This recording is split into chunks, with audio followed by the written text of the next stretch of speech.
First of all, thanks for everybody for coming out. We've people here from as far as the United States, UK and all over Ireland.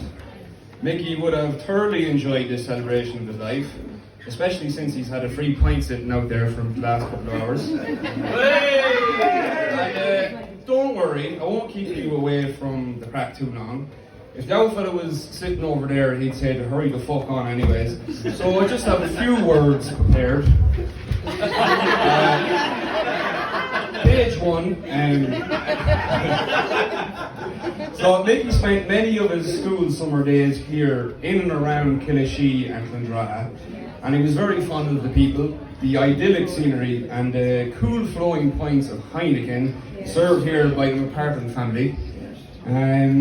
It was his second home, and for the last couple of years he lived over in Tarman, which was a major convenience.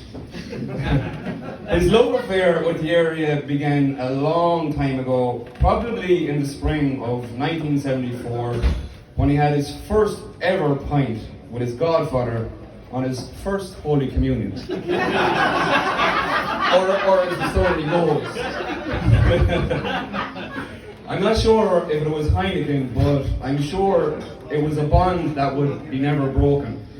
Dad loved a good yarn and always had stories to tell. Some stories had longer legs than others, but it was all for the crack, and you knew you were in for a good night when you were in his company. Yes.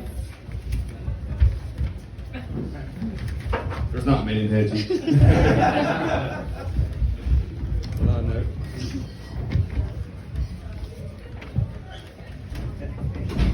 So Mickey was a lovable rogue who couldn't stay in one place for too long, sometimes not by his own choice.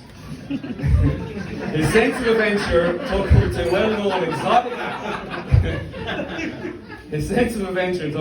well-known exotic tourist locations such as Saudi Arabia, Congo and Turkmenistan. All places with a very questionable human rights issues, but he seemed to enjoy it. He also lived in the more ritzy cities of Singapore and Dubai, but in true fashion forewent the glamorous venues for the rough and ready local bars with plenty of character. I know, as I visited them in Dubai 10 years ago, and I never stepped foot in downtown once.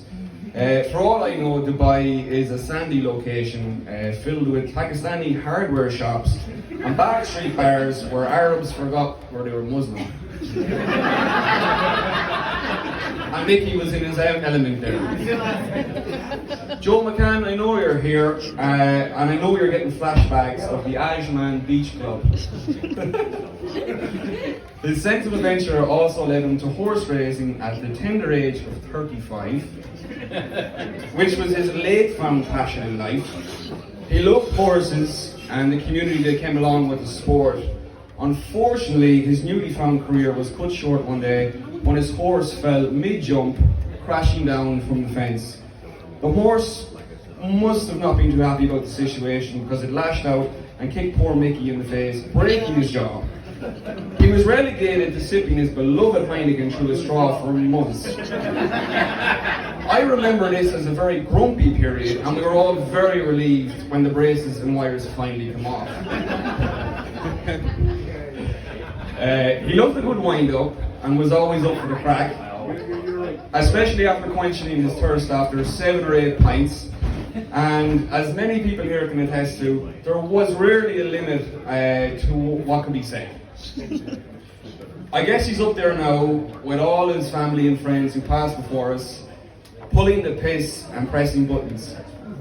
I'm sorry guys, we try to keep him down here as long as possible, but he's up there with you to deal with now. Also, I'd like to take the chance to come out and clean and confess.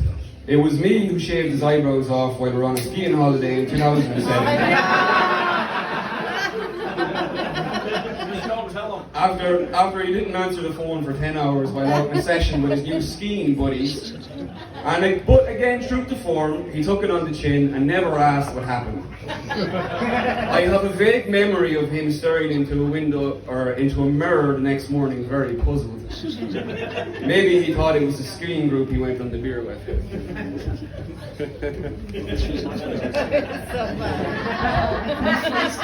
I'll be finished. But ultimately, what I will remember about Mickey Farrell, my dad, is he was fiercely loyal. I know some of the women here might dispute that.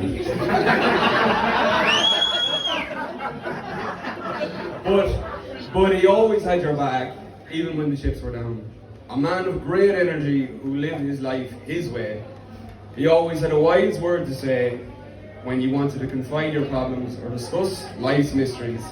He was brave and would fight your corner, and he'd always give you his last fiver in his pocket if you asked for it. He lived life by his mottos, and here we go. Here for a good time, not a long time. There's no pockets on a shroud. Don't be a big girl's blouse. Take it easy, and if you get it easy, take it twice. So, if I can get, hold on. If I can everybody just get a drink. The Mickey Farrell! Hold on. Whoa, join me in the toast. So, if you look through life and hard times are rife, take it easy. And if you get it easy, take it twice. For all things come to pass. So to Mickey Farrell, I'd like to raise a glass. Alright, thank you very much everybody. Get over. Put your hands together with Mickey Farrell's glass in here.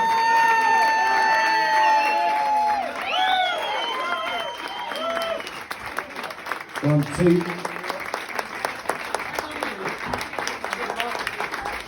1, 1, 2.